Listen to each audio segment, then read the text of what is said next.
Hi, my name is Bowen Michael Osoko. I'm a philosopher, a technologist, a digital engagement specialist, a programmer, and a designer. I have an interdisciplinary master's degree, and this video is my explanation as to why I think I should come do my PhD with you at the Connections Lab at Simon Fraser University. Currently, I work here. Now I know what you're thinking. What does a designer and a technologist do in a police department? I designed this space, the Vic PD Hall of Honor. The Victoria Police Department has a long history. We were founded in 1858. In fact, we're the oldest police department west of the Great Lakes. And in this room, this is where our community engagement that's steeped in that history and our digital engagement come together.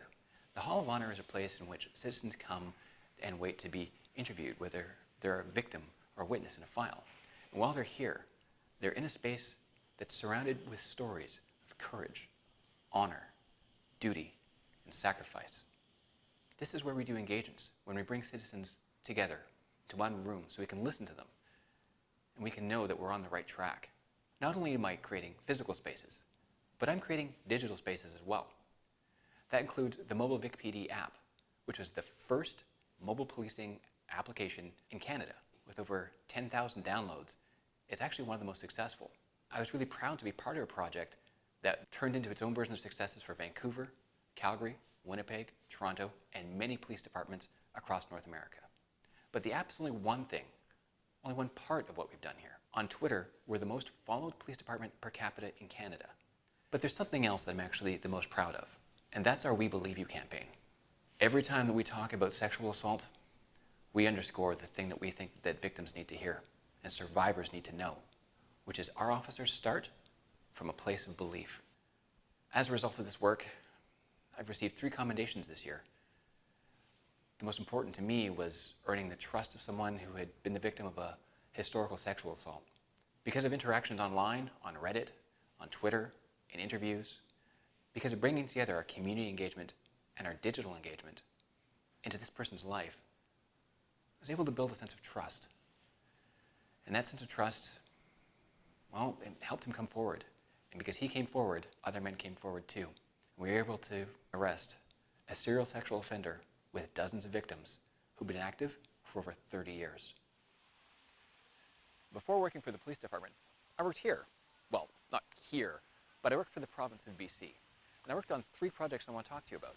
The first one was the BC Jobs Plan. That's where I created a digital marketplace for job seekers and employers to get together so they could work together. The second one that I worked on was BC Family Day. That's where we created a brand new holiday for the province of BC. But we need to make sure we got the right day.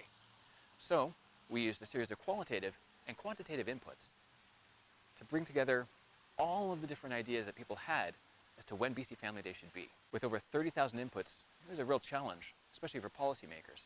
That was my first foray into using artificial intelligence. We used natural language processing to really help decide which day it should be. But this underscores some of the challenges that come with using AI for these kinds of decisions. Recently, the province changed which day Family Day was going to be, in part because of the black box problem that comes with explaining how AI works.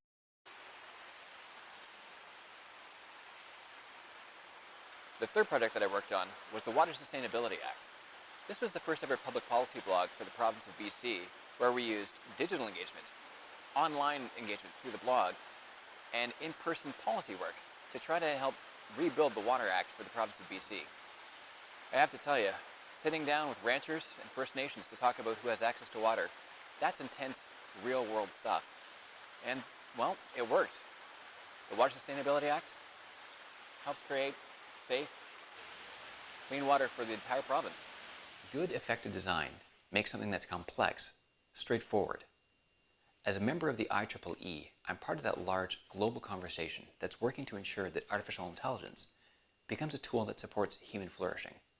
Machine learning, natural language processing, and other algorithmic approaches to the problem solving, these are creating outcomes that are often the ones that we don't want and aren't in line with our values and our ethics.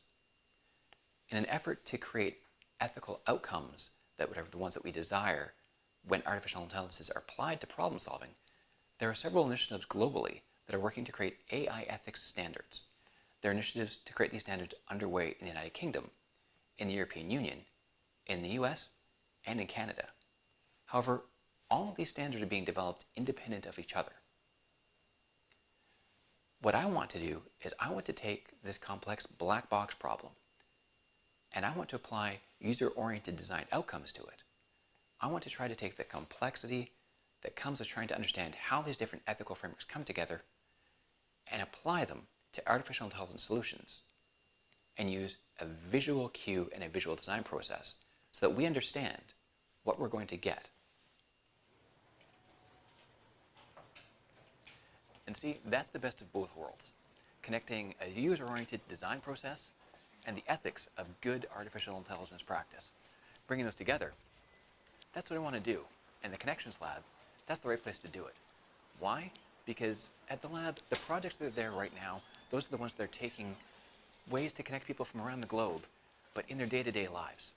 It may seem mundane, it may seem ordinary, but that's when the benefits of this technology really take hold, in a place where the everyday becomes a little bit heroic.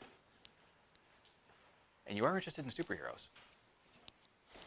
I guess you could say that working in a police department, it's kind of like my secret identity. When I look into the work that you're doing at the Connections Lab, like that City Connect app, or Post You Later, or that really, really cool project connecting long-distance couples through haptic feedback, I started to think about my own work and how the work that I'm hoping to do will be advanced by that kind of environment. Reading the publications, like using drones to fight fires, or getting further into that coach in the loop process, or even looking even deeper into that City Connect app, that helped me see the rigor that goes into the type of work that you're doing. And I really want to be challenged. I want to be brought forward. I want to do my best work. The visual analytics portion of the PhD program, I think, is really key to being able to take what I want to do and make it understandable and helpful for everyone. Ultimately, I believe that the best processes that we'll have, the best tools we'll have to really understand how AI ethics works is going to involve virtual reality and augmented reality. I've attached my CV and my unofficial transcripts to the email that this video is also in, and my superhero portrait, which, by the way, I actually really enjoyed doing that, and that was kind of awesome.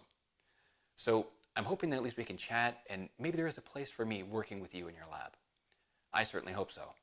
In the meantime, I'm going to get back to doing what I like to do to have a good time. Thank you very much for your time. All right, Andy. Fellas? She's the kind of girl that drives you crazy. Don't you know that girl? She's go-going. Go-go! Go-going. Go-go! Go-going. Go-go! She's a go-go kind of gal. Now you might think looks kind of funny. All the bills here come, so spend all the money. Go-go!